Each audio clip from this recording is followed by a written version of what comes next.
exclusive. With me in the studio today is legendary royal photographer Arthur Edwards and Sky's royal correspondent Rhiannon Mills.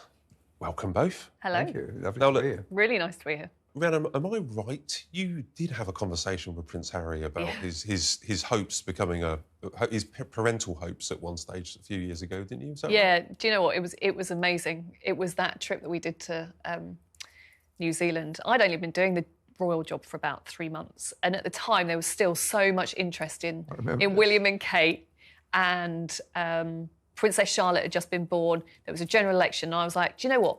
Let's go to New Zealand and I'll see if I can get a chat with him. And they said yes. They were like, yeah, it's fine. And it was a real turning point for him because he was about to leave the army. So I was like, this is a great time to have a chat with him. And a bit of a backstory to it. Literally the day before, I was made to go up to the bungalow where he was staying on Stewart Island, this really remote island. I had to get a lift with a rat catcher who moved all of her rubbish into the back of the car, got me in the car, drove me up to this bungalow. And I'd never met him before. And so we had a little chat about the kind of things we talk about. And he was like, you can ask me whatever you want, but I might not answer it. And the other thing that he said to me at the time, because I was asking him about William and Kate moving out to Norfolk, and I said to him, have you ever thought about moving away? And he was like, yeah, I'd love to move away, but I can't because of what I need to do to support the Queen. And that has just stuck with me forever in terms of, he didn't say it on camera, he just said it in a really candid chat with me. And so whenever anyone says to me, it was Meghan's fault that they left, that conversation always springs to mind because he always had it in him, this potential to jump. And I think Meghan came along and said, hold my hand and we'll jump together. But it was a sense of duty that kept him there then. It was a sense of duty to the Queen that meant that he didn't want to jump. Yeah, and then how things changed. But then within the interview, I did sort of ask him whatever I wanted to ask him. And I said, Princess Charlotte's just been born. Would you like to have kids? And he came out with this brilliant line. I'd love to have kids right now, but there's a process that you have to go through, to which his communications team kind of took a bit of an intake of breath, like, oh, my goodness, why did he say that? But then he also went on to say about how he just wanted to have someone alongside him to support him. And then what was it? A couple of years later, he met Meghan. Yeah. But yeah, that line, it went global. It just went mad. But that was a great trip. That was Harry of old. I remember that Stewart Island trip because we remember the quiz night. Yes. It was the press at their own table and Harry had his table. Yeah, like how different is this? That we were all in this same, little pub on a remote island. It's mad. And I know the press won, but they gave it to Harry's team. So I never forget, I went up to the football window. I said, I don't know, how did he win? I said, you know, we answered all the questions. She said, we was never ever going to let you lot win, don't worry. Welcome back to Meghan and Harry Tales, the channel where we go beyond the noise and shine a light on the true story of the Duke and Duchess of Sussex. Today, we're diving into a fascinating revelation from Prince Harry's past that might change how you see his decision to step back from royal life. If you think their move was all Meghan's idea, think again. This story dates back to 2015, long before Harry met Meghan. Stick around, because by the end of this video, you'll see why the Sussexes' journey was always about freedom, love, and authenticity. In 2015, Prince Harry was on a royal tour of New Zealand when royal correspondent Rhiannon Mills had a candid, off-camera chat with him. Reflecting on their conversation during the Sun's royal exclusive show, Mills revealed that Harry confided a deep longing to move away from the royal fold. But he felt tied to his duty to support the Queen. This is a game-changer for anyone who believes Meghan orchestrated Harry's departure. The seeds of Harry's discontent were planted long before Meghan entered the picture. Mills herself said, and I quote, "Whenever anyone says to me that it was Meghan's fault they left, that conversation always springs to mind because Harry always had it in him, this potential to jump. Meghan didn't push him. She gave him the courage to take the leap.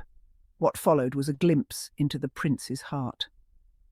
Harry confessed something unexpected, something that would resonate deeply with many. He hinted at a desire to step back from his royal duties. This wasn't just a fleeting thought or a moment of doubt. This wasn't just a fleeting thought. It was a profound revelation, one that had been brewing for some time. Harry's words revealed a deeper yearning. a yearning for freedom, for a life less constrained by the rigid expectations of royalty. He felt trapped by the expectations of his royal life. The weight of tradition and duty bore heavily on his shoulders. He craved a different path, one where he could define his purpose. This conversation was significant. It was a moment of vulnerability and honesty. It happened years before Meghan Markle entered his life. This was not about love or relationships. It was about his own personal journey. It proved his desire to leave was his own. It was a decision born out of a need for self-discovery and fulfillment. The interview sent ripples through the public. Some were surprised, others were sympathetic. Harry's words were brave. They were a call for understanding and empathy. He was challenging the very foundation of his existence. The traditions and norms that had defined his life were now being questioned. Little did the world know, these seeds of doubt would eventually blossom into a life-altering decision. A decision that would reshape the future of the British monarchy. This interview was a pivotal moment.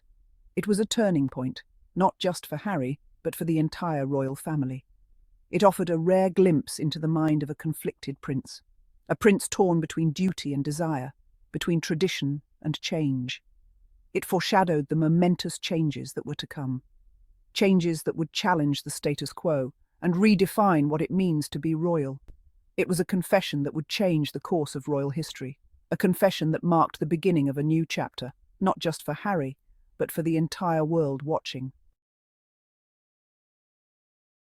From a young age, Prince Harry lived in the public eye. The world watched as he grew up, attending public events and fulfilling royal duties even as a child. His every move was documented, and his life was anything but ordinary. He was born into a life of privilege and duty. As a member of the British royal family, Harry was expected to uphold traditions and represent the monarchy with grace and dignity. This life came with immense responsibilities and expectations. The world saw him as a charming prince. His infectious smile and playful nature endeared him to many. He was often seen engaging warmly with the public, making people feel special and valued. Yet, behind the smile, a different story unfolded. Harry often found himself grappling with the pressures of his royal role. The weight of his responsibilities and the constant public scrutiny took a toll on his mental and emotional well-being. Harry grappled with the constraints of royal life. The rigid protocols and expectations left little room for personal freedom. He struggled to find a balance between his public duties and his private desires. He felt suffocated by the constant scrutiny. The relentless attention from the media and the public made it difficult for him to lead a normal life. Every action, every word was analysed and often criticised. Every move he made was analysed and judged. The pressure to maintain a perfect image was overwhelming. Harry often felt like he was living under a microscope, with no room for mistakes or imperfections. The tragic loss of his mother, Princess Diana, cast a long shadow. Her untimely death was a devastating blow to Harry and his family. The world mourned with him, but the pain of losing his mother was a deeply personal and enduring struggle. Harry struggled to cope with her death.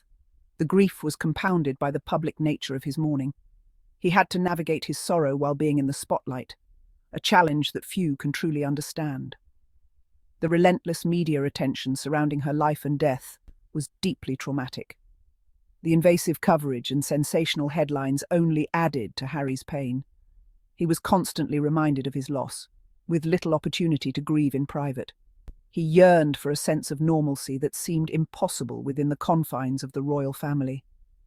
Harry longed for the freedom to live his life on his own terms, away from the constant scrutiny and expectations. The pressure to conform weighed heavily on him. The expectations to adhere to royal protocols and traditions often clashed with his desire for individuality and personal expression. He felt like a cog in a machine, unable to forge his own path. The rigid structure of royal life left little room for personal growth and exploration.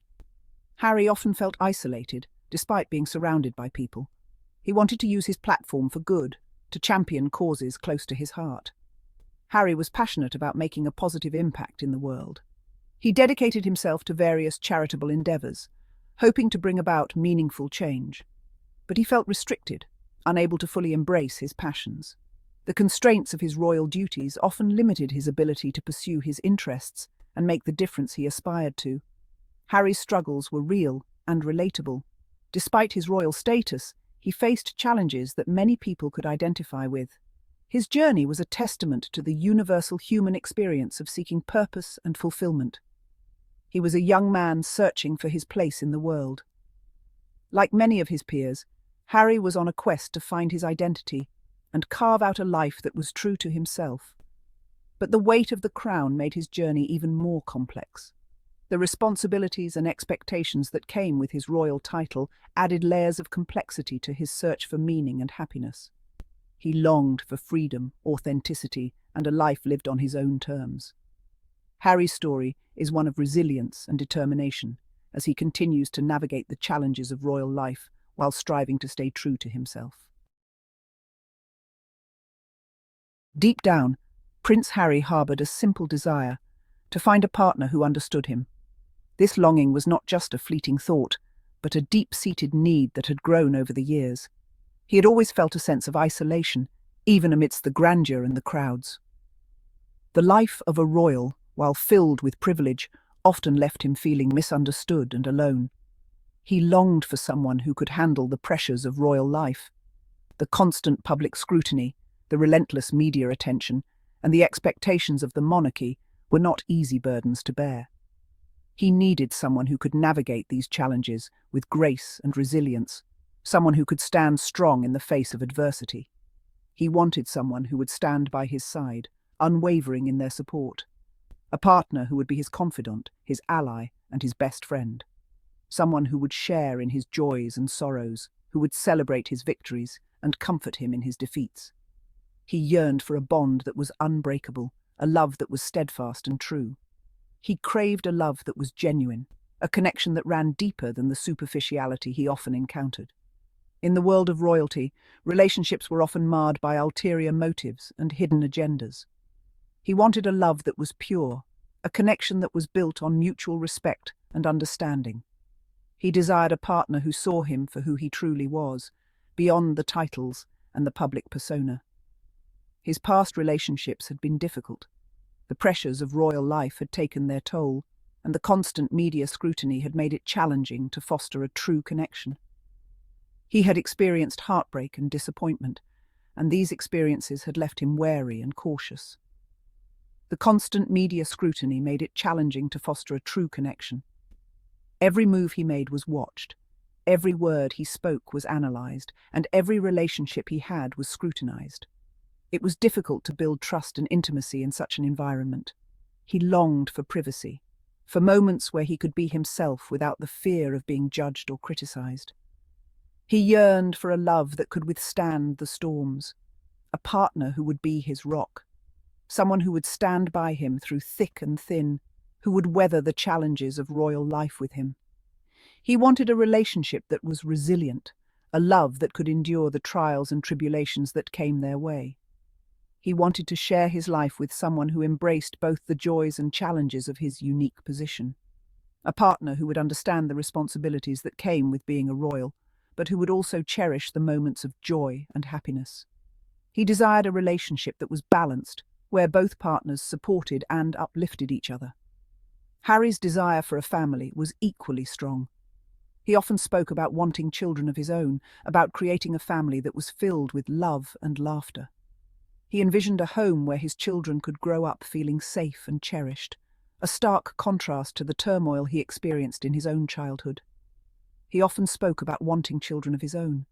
He dreamed of being a father, of raising children who would know the true meaning of love and family. He wanted to create a legacy that was built on love and compassion, a family that would stand the test of time. He envisioned a close-knit family unit filled with love and laughter, a home where his children could grow up feeling secure and loved, where they could be themselves without fear of judgment. He wanted to create a family that was united, where each member supported and cared for one another. He dreamed of creating a stable and nurturing environment for his future children, a stark contrast to the turmoil he experienced in his own childhood. He wanted to break the cycle of pain and create a new legacy, one that was built on love, understanding, and compassion. His search for a partner and family wasn't just about filling a void. It was about finding his place in the world, about creating a life that was meaningful and fulfilling. He wanted to build a future that was filled with love and purpose, a life that was true to who he was. It was about finding his place in the world. He wanted to create a life that was authentic, a life that was true to his values and beliefs. He desired a partner who would share in this journey, who would walk beside him as they built a future together. It was about creating a life filled with love, purpose, and authenticity. A life where he could be himself, where he could love and be loved without reservation. He wanted to build a future that was bright and hopeful, a life that was filled with joy and fulfillment.